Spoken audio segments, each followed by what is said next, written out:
വളരെ ശ്രദ്ധിച്ച് കേൾക്കേണ്ട, വിചാരിക്കേണ്ട ഒരു വിഷയമാണ് ഇത്.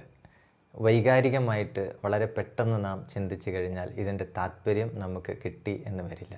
ഈ ലോകത്തിൽ ഏറ്റവും കൂടുതൽ നാം സ്നേഹിക്കുന്നത് ആരെ ആണ് എന്ന് ചോദിച്ചു കഴിഞ്ഞാൽ ഓരോരുത്തർക്കും ഓരോ ഉത്തരമായിരിക്കാം. അച്ഛൻ, അമ്മ, മക്കൾ, ഭാര്യ, ഭർത്താവ്, സുഹൃത്തുക്കൾ, അങ്ങനെ നിരവധി ഉത്തരങ്ങൾ ഉണ്ടാവാം. എന്നാൽ യഥാർത്ഥത്തിൽ എന്താണ് സംഭവിക്കുന്നത്? നാം ഓരോരുത്തരെയും ഏറ്റവും കൂടുതൽ സ്നേഹിക്കുന്നതിൻ്റെ കാരണം എന്താണ്? നമ്മുടെ ഇഷ്ടങ്ങൾക്ക് ആരാണോ കോട്ടം തട്ടാതെ നമ്മുടെ ഇഷ്ടങ്ങൾക്ക് അനുസരിച്ച് അനുകൂലമായിട്ട് ആരാണോ നിൽക്കുന്നത് അവരെ നാം ഏറ്റവും കൂടുതൽ സ്നേഹിക്കുന്നു. അപ്പോൾ സ്വാഭാവികമായിട്ടും മറ്റുള്ളവരുടെ ഇഷ്ടത്തിനാണോ തൻ്റെ ഇഷ്ടത്തിനാണോ നാം പ്രാധാന്യം കൽപ്പിക്കുന്നത്? തൻ്റെ തന്നെ ഇഷ്ടത്തിന്. തൻ്റെ ഇഷ്ടത്തെ സ്നേഹിക്കുന്നു, തന്നെ കൂടുതൽ സ്നേഹിക്കുന്നു. അപ്പോൾ നാം ലോകത്ത് മറ്റുള്ളവരെ സ്നേഹിക്കുന്നതിൻ്റെ പ്രധാന കാരണം തൻ്റെ ഇഷ്ടപൂർത്തിക്ക് വേണ്ടിയിട്ടാണ്. ഇതാണ് ശാസ്ത്രവും പറയുന്നത്, ഉപനിഷത്ത് പറയുന്നത്. ആത്മനസ്തു കാമായ സർവം പ്രിയം ഭവതി.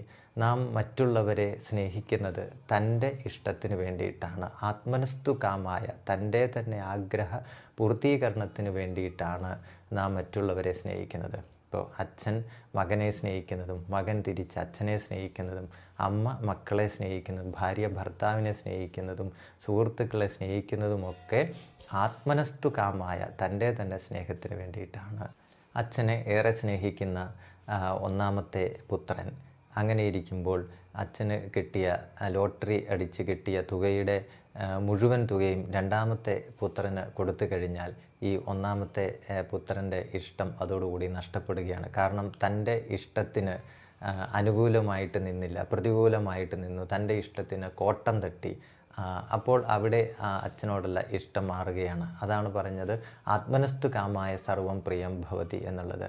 ഇവിടെ അമ്മമാരുടെ കാര്യം എടുക്കുമ്പോൾ വളരെ ശ്രദ്ധിക്കേണ്ടതുണ്ട്. കാരണം പ്രാണൻ പോലും കൊടുത്ത് സ്വന്തം മക്കളെ രക്ഷിക്കുന്ന ആ ഒരു കാര്യം കൂടി നാം ശ്രദ്ധിക്കേണ്ടത്. തൻ്റെ പ്രാണൻ കൊടുത്തിട്ടാണെങ്കിൽ പോലും മകൻ അവിടെ രക്ഷപ്പെടണം, മകൾ രക്ഷപ്പെടണം എന്ന് ആഗ്രഹിക്കുന്നു എങ്കിൽ തൻ്റെ ഇഷ്ടത്തിന് തന്നെയാണ് അവിടെ പ്രാധാന്യം കൊടുക്കുന്നത്. ഇപ്പോൾ തൻ്റെ ഇഷ്ടം എന്ന് പറയുന്നത് മകൻ രക്ഷപ്പെട്ടിരിക്കണം അല്ലെങ്കിൽ മകൾ രക്ഷപ്പെട്ടിരിക്കണം എന്നുള്ളത് തന്നെയാണ്. അപ്പോൾ അവിടെയും ആത്മനസ്തു കാമായ സർവം പ്രിയം ഭവതി എന്നുള്ള തത്വം തന്നെയാണ് പ്രവർത്തിക്കുന്നത്. അപ്പോൾ തൻ്റെ ഇഷ്ടം എന്ന് പറയുന്നത് ഏതാണ് എന്നുള്ളതിലാണ് വ്യത്യാസം ഇരിക്കുന്നത്. അപ്പോൾ നാം ലോകത്തെല്ലാവരെയും സ്നേഹിക്കുന്നത് തൻ്റെ ഇഷ്ടപൂർത്തീകരണം